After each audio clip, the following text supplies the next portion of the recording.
কম হলেও ও 4 বছর বলছে পার্লামেন্টের বিষয় নিয়ে, এখন এটা ভুলে গেছে নির্বাচন নিয়ে। অথচ নির্বাচন নিয়ে আলোচনা হচ্ছিল নাকি? এবং রাজনৈতিক দল যদি বলে যেগুলো বাদ দেন, নির্বাচনটা দিয়ে দেন, কাজে হয়ে যাবে, আমরা নির্বাচন দিয়ে দেবো। আপনি আমাকে বলেন ওই লোক সাধারণ মানুষের কষ্ট কি বুঝে? বেতন বাড়বে না, চাকরিচ্যুত হবেন আপনি, জিনিসপত্রের দাম বাড়বে, কিন্তু আপনার কষ্ট হবে না। এটা কি ভাই জুয়ে আছেন, ম্যাজিক নাকি? এখানে সার্জিস পদত্যাগ করেছে, এখন পদত্যাগ করে কি হবে? যেই ক্রুশিয়াল মোমেন্টে তাদের সেবা প্রয়োজন ছিল, সেই সময় সেবা না দিয়ে রাজনীতি করে বেড়াচ্ছে, বিভিন্ন জায়গায় জায়গায় সেমিনারে প্রোগ্রামে গিয়েছে, অথচ দায়িত্ব দেওয়া হয়েছিল জুলাই ফাউন্ডেশনের।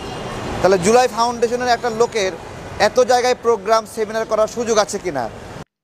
এদিকে ডক্টর ইউনূস নতুন করে আবার একটি ঘটনার মাঝে বসে গেছেন। ডক্টর ইউনূস ঢাকাতে বলেছেন সাংবাদিকের কথার প্রতি উত্তরে যে আমরা 4 বছর পার্লামেন্টের কথা বলেছিলাম, নির্বাচনের কথা বলি নাই।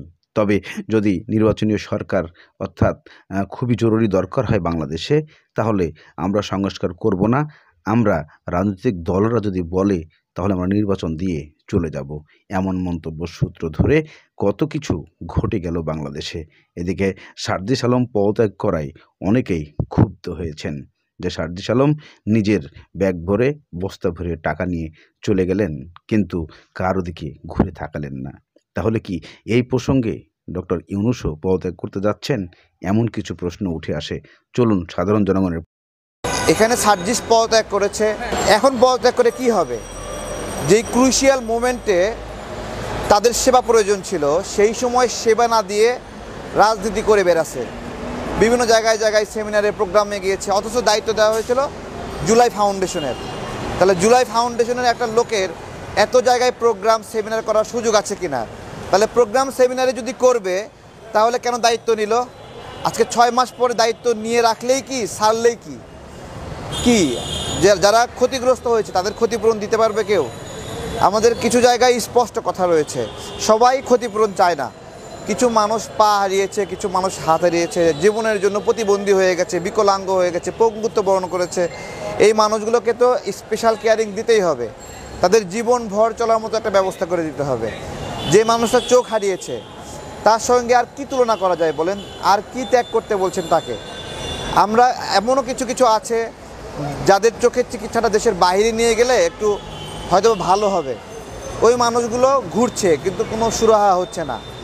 আমরা শুধু যারা কাজ করছেন তাদেরকে বলছি যে ভাই, আপনি অনেক বড় নেতা, আপনি সময় পান না, তা আপনি এই কাজটা কেন নিয়ে রাখছেন? আপনি এই যে জুলাই ফাউন্ডেশন, তারপরে চিকিৎসা উপকমিটি, এদেরকে ফোন দিবেন, জীবনেও এরা কোনো সময় ফোন ধরবে না। আপনি ফোন দিতে দিতে শহীদ হয়ে যাবেন, কেউ ফোন ধরবে না। তাহলে এই লোকগুলোকে দায়িত্ব দেওয়ার প্রয়োজন কি? আমাদের কাছে এও অভিযোগ আছে যে জুলাই ফাউন্ডেশনে মুগ্ধর ছোট ভাই স্নিগ্ধ ওর আত্মীয় স্বজনকে নিয়ে আসে এখানে বিভিন্ন জায়গায় নিয়োগ দিছে। তো এটা তো কথা ছিল না। মানে কি, যে যখন দায়িত্ব পাবে তখন সে আমানতের খেয়ানত করবে। আমরা কিন্তু এটা চাই না। এই জুলাই গণ অভ্যুত্থানে শুধুমাত্র ওই আবু সাইদ নিহত হয়নি, মুগ্ধ নিহত হয়নি, তাদের মতো আরও অনেকে যেই নিহত হয়েছে হয়তোবা তার সুবিধা ওঠে নাই, তার সাহসিকতা কতটা দুর্দান্ত ছিল এটাকে আমরা জানি, কতটা ভয়ঙ্কর ছিল আমরা জানি। তো এগুলো বিচার বিশ্লেষণ করা হচ্ছে না। শুধুমাত্র কিছু শহীদকে নিয়ে সবাই তাদেরকে দেখতে যায়, সবাই কিছু হলে রংপুরে দৌড়ে যায়, মুগ্ধর কাছে দৌড়ে যায়, আবু সাইদের কাছে দৌড়ে যায়, ওয়াসিমের কথা নেয়, কিন্তু আরও কতগুলো মানুষ, কতগুলো শিশু, আমাদের হিসাব অনুযায়ী 27 জন শিশু নিহত হয়েছে। একজন শিশুর ছবি কেউ পোস্ট করলো না কেন? আমরা জুলাই গণ অভ্যুত্থানে চাইলেই একটা সুন্দর ব্যবস্থাপনা করতে পারি। আমরা খুব বেশি টাকা প্রয়োজন না, চাইলেই এখান থেকে মানে 2-4-5 হাজার আহত যারা আছে ওদেরকে একটা সুন্দর জীবন দেওয়া যায়। চাইলেই আহত যারা আছে ওদেরকে, পঙ্গু হয়েছে ওদেরকে একটা দোকান করে দেওয়া যায়। চাইলেই নিহতদেরকে কিছু ব্যবস্থা করা যায়। 30 লক্ষ টাকা দেওয়ার কথা প্রথমে ঝোঁকের মাথায় বলে ফেলছে, দেওয়ার নাম গন্ধ নাই। এগুলো কবে দেবে আমরা জিজ্ঞাসা করছি। নিহতদের পরিবাররা আজকে এখানে প্রোগ্রাম করলো, তারা আজকে যেটা বলছে, প্রথম তাদেরকে গুরুত্ব দিত, মূল্যায়ন করত, এখন তাদেরকে আর কেউ গোনেও না, তাদেরকে কোনো জায়গায় গেলে বসতে দেয় না। এগুলো কেন হচ্ছে? এগুলো জুলাই গণ অভ্যুত্থানের পরিপন্থী। সারাক্ষণ জুলাই স্পিরিট নিয়ে মানে মার্কেটিং করছে, জুলাই স্পিড বেচে বেড়াচ্ছে। জুলাই স্পিডের দোকানদারদেরকে কিন্তু এই আহত এবং নিহতদের পরিবাররা মানে দৌড়ানি দেবে, এমন দৌড়ানি দেবে তারা চিন্তাও করতে পারবে না। আন্দোলনে পদত্যাগ করে দেশ ছেড়েছেন, পদত্যাগ করে দেশ ছাড়লেন, পদত্যাগ না করে দেশ ছেড়েছেন। এখানে সার্জিস পদত্যাগ করেছে, এখন পদত্যাগ করে কি হবে? যে ক্রুশিয়াল মোমেন্ট। ইতিমধ্যে কয়েকজন উপদেষ্টাও আমরা শুনতে পাচ্ছি যে তারা বাংলাদেশ থেকে পালিয়ে গেছে ব্যাংককে। এখানে প্রায় 4 জনের নাম বলা হয়েছে। এটি আপনার সালাউদ্দিন ভাই নিশ্চিত করেছেন ওনার ভেরিফাইড ফেসবুক পেজ থেকে। যে পালানো কিন্তু শুরু হয়ে গিয়েছে, অলরেডি পালিয়ে যাচ্ছে, উপদেষ্টারা পালানো শুরু করছে, যার যার সেফ এক্সিট বিভিন্ন জায়গায় কে কোথায় যাবে সেগুলো প্রক্রিয়া শুরু হয়ে গেছে এবং পালানো শুরু করে দিয়েছে। আজকে বাংলাদেশ টাইম বিকাল 4টায় ফ্লাইটে করে ব্যাংককে পালিয়েছেন উপদেষ্টা আসিফ মাহমুদ। দেশ ছেড়ে পালিয়ে গেছেন বৈষম্য বিরোধী ছাত্র আন্দোলনের 3 সমন্বয়ক। ক্ষমতা গ্রহণ করেছে সেনাবাহিনী। আসিফ নজরুল এখন কোথায়? কাউকেই দেশ ছাড়তে দেয়া হবে না। প্রধান হিসাবে আমার প্রধান দায়িত্ব হচ্ছে সেনাবাহিনীকে সবসময় যুদ্ধের জন্য প্রস্তুত রাখা। বিভিন্ন এদিকে নতুন করে আবারও খালেদ মহিউদ্দিনের লাইফে একটি বোমা ফাটালেন যে ডক্টর ইউনূস কি পারেন কি জানেন সেটা আমাদের জানা আছে, সে কি করতে পারবে। এদিকে তারেক গণ আন্দোলন ফোরামের যে নেতা আছেন উনি সার্জিসকে নিয়ে খুবই গুরুত্বপূর্ণ কিছু বক্তৃতা দিয়েছেন।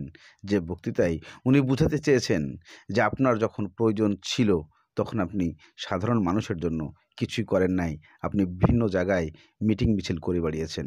আপনাকে যে দায়িত্ব দেওয়া হয়েছিল সেই দায়িত্বকে আপনি পালন করেন নাই, এখন রাজনৈতিক দল করার জন্যই আপনি ঘুরতেছেন। আপনারা দেশের কি করেছেন তা সাধারণ জনগণ দেখেছে, এমন বক্তব্য উঠে আসে। তবে বাংলার মাটিতে যারা আবার নতুন করে ফ্যাসিবাদ তৈরি করতে যাচ্ছে তা কখনো হতে দিবেন না, এমন প্রশ্ন উঠে আসে। ভবিষ্যৎ চ্যালেঞ্জের জন্য প্রস্তুত রাখা, সেই কাজটাই ইনশাআল্লাহ আমি করে যাব। আজকে বসলাম এর জন্য পরিস্থিতি যা পত্রপত্রিকায় দেখছি, মানুষের মধ্যে দেখছি, তো মনে অনেকগুলো প্রশ্ন যে এই সরকার একজন মাফিয়া সরকার, এই সরকার একজন সন্ত্রাসী সরকার, সন্ত্রাসী লাভবান করে। এখন এই সরকার রাষ্ট্রীয় ক্ষমতা, পুলিশ বাহিনী। How impossible! কখনো এই সমন্বয়করা যদি ডাকে আর একজন মানুষ এই জন্য কাউকে পাবে না, কখনো না। তারা আমাদের সাথে ভয়ঙ্কর রকমের প্রতারণা করেছে।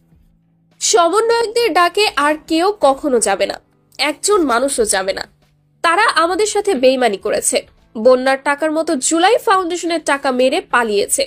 এবার সমন্বয়কদের কঠোর সমালোচনা করলেন এক তরুণ। জুলাই ফাউন্ডেশন থেকে পদত্যাগ করেছেন সমন্বয়ক সার্জিস আলম, আর তারপরেই শুরু হয়েছে নানান গুঞ্জন। এক যুবক এবার দাবি করলেন বন্যার টাকার মতো জুলাই ফাউন্ডেশনের টাকা মেরে পালিয়েছে সার্জিস। তিনি আরো বলেন, সমন্বয়করা আমাদের যে কথা বলে একতাবদ্ধ করেছিল। সংবাদ নিয়ে লাইভে আসলাম যে সেটি হচ্ছে যে পালানো কিন্তু শুরু হয়ে গিয়েছে, অলরেডি পালিয়ে যাচ্ছে, উপদেষ্টারা পালানো শুরু করছে, যার যার সেফ এক্সিট বিভিন্ন জায়গায় কে কোথায় যাবে সেগুলো প্রক্রিয়া শুরু হয়ে গেছে এবং পালানো শুরু করে দিয়েছে। আজকে বাংলাদেশ টাইম বিকাল 4টায় ফ্লাইটে করে ব্যাংককে পালিয়েছেন উপদেষ্টা আসিফ মাহমুদ, উপদেষ্টা মাহফুজ এবং তার সাথে ছিলেন মোয়াজ্জেম হোসেন এবং আব্দুল আহাদ নামে তাদের সহযোগী। এই 2 জন উপদেষ্টা এবং এরা বাংলাদেশ থেকে আজকে ব্যাংককে পালিয়েছে। সো ইনশাল্লাহ পালানোর প্রক্রিয়া শুরু। যেটা বলেছিলাম যে সেনাবাহিনীর সাথে ইউনূসের চরম পরিমাণ দ্বন্দ্ব শুরু হয়ে গেছে, সেনাবাহিনীর সাথে ইউনূসের একদম মুখোমুখি একটা পর্যায়ে চলে যাচ্ছে সবকিছু। সো ইনশাল্লাহ বিজয় আমাদের সুনিশ্চিত। ইনশাল্লাহ আমরা বলেছিলাম, আগেই বলেছি যে কষ্ট, দুঃখ, বেদনা, সমস্যা এগুলো সাময়িক। রাজনীতি করতে হলে 111-এর মধ্যে এরকম পরিস্থিতি সৃষ্টি হবে, এরকম ঘটনা হবে, এগুলো কোনো বিষয় না, এগুলো মাথায় রাখতে হবে। এগুলো মাথায় রেখেই আমাদের রাজনীতি করতে হবে। এগুলো সাময়িক বিষয়, কোনো সাময়িক বিষয়, এগুলো কোনো অ্যাক্সিডেন্টই, এগুলো কোনো বিষয় না, এগুলো বাদ। বিজয় ইনশাল্লাহ আমাদের সুনিশ্চিত। আজকে বিকাল 4টার ফ্লাইটে ব্যাংককে পালিয়েছে আসিফ মাহফুজ, এই দুজন, তাদের সাথে গিয়েছে মোয়াজ্জেম আব্দুল আহাদ। বাকিরাও ইনশাল্লাহ আস্তে আস্তে সবাই পালিয়ে যাবে। আমি যেটা বলবো যে আপনাদের বাংলাদেশ আওয়ামী লীগের সকল নেতৃবৃন্দদেরকে বলবো, সকল পর্যায়ের নেতা, গ্রাম থেকে নিয়ে উপজেলা, জেলা, ওয়ার্ড, নগর, মহানগর, সব জায়গার নেতৃবৃন্দদেরকে বলবো যে আপনারা প্রস্তুত থাকবেন, কোনো নেতৃত্বের জন্য অপেক্ষা করবেন না। আপনারা সবাই নেতা, একজন কর্মী আমার নেতা, গ্রামে গঞ্জে যে যেখানে আছেন প্রত্যেক। অথবা বলে যে এগুলো কোনোটাই দরকার নেই, তাড়াতাড়ি নির্বাচন করবো। যদি বলে যে নির্বাচন দিয়ে দেন, আমরা নির্বাচনের জন্য প্রস্তুত। আবেদন করতেছে রাজনৈতিক দলগুলোর সঙ্গে, আপনারা সংস্কার করার সুযোগ দেন। ওরা সুযোগ না দিলে আমরা আর কি করবো? আমরা নির্বাচন দিয়ে চলে যাবো। আর আমরা তো এই কাজের মানুষ না, আমরা বাইরের থেকে নিয়ে এসছে, তারাই পছন্দ করে এনেছে। কাজে আমরা যুদ্ধর পরই যুদ্ধ করি। অর্থনীতি লন্ডভন্ড, ব্যাংকিং সিস্টেম লন্ডভন্ড, ব্যবসা বাণিজ্য লন্ডভন্ড।